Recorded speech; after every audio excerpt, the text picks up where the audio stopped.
নমস্কাৰ দৰ্শকসকল, আপোনালোকে চাই আছে আপোনালোকৰ প্ৰিয় চেনেল জ্ঞানৰ পোহৰ। আজি মই আপোনালোকৰ বাবে লৈ আহিছোঁ 5টা এনেধৰণৰ প্ৰশ্ন যাৰ উত্তৰ হয়তো আপুনি জানে কিন্তু হঠাৎ মনলৈ নাহিবও পাৰে। বন্ধুসকল, প্ৰশ্নকেইটাৰ বাবে 5 ছেকেণ্ড সময় দিয়া হৈছে আৰু যদি অধিক সময়ৰ প্ৰয়োজন হয় তেনেহ'লে ভিডিঅ'টো পজ কৰি ল'ব পাৰে। আহকচোন ভিডিঅ'টো আৰম্ভ কৰোঁ।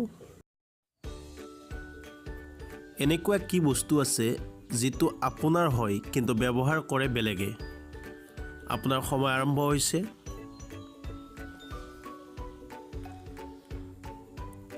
সময় সমাপ্ত হৈছে। শুদ্ধ উত্তৰটো হৈছে আপোনাৰ নামটো। হয় বন্ধুসকল, আপোনাৰ নামটো বেলেগে বেছি ব্যৱহাৰ কৰে। সেইটো কি বস্তু যিটো ফ্ৰিজত ৰখাৰ পিছতো গৰম হৈ থাকে? আপোনাৰ সময় আৰম্ভ হৈছে। সময় সমাপ্ত হৈছে। শুদ্ধ উত্তৰটো হৈছে গৰম মছলা।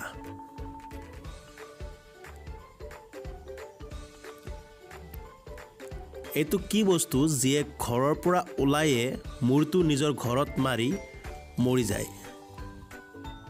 সময় আৰম্ভ হৈছে বন্ধুসকল। আপোনাৰ সময় সমাপ্ত হৈছে। শুদ্ধ উত্তৰটো হৈছে দিয়াশলাইৰ কাঠি।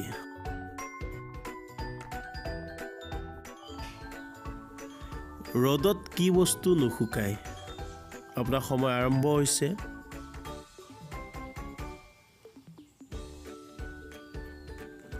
সময় সমাপ্ত হৈছে। শুদ্ধ উত্তৰটো হৈছে ঘাম। হয় বন্ধুসকল, ৰ'দ যিমানেই দিয়ে ঘাম সিমানেই ওলায়। সেইটো কি বস্তু যিটো এবাৰ ফাটি গ'লে কোনোৱে চিলাই কৰিব নোৱাৰে? আপোনাৰ সময় আৰম্ভ হৈছে। সময় সমাপ্ত হৈছে। শুদ্ধ উত্তৰটো হ'ল গাখীৰ। দৰ্শকসকল, যদি ভিডিঅ'টো ভাল পালে অনুগ্ৰহ কৰি লাইক আৰু শ্বেয়াৰ কৰিব বুলি আশা ৰাখিলোঁ।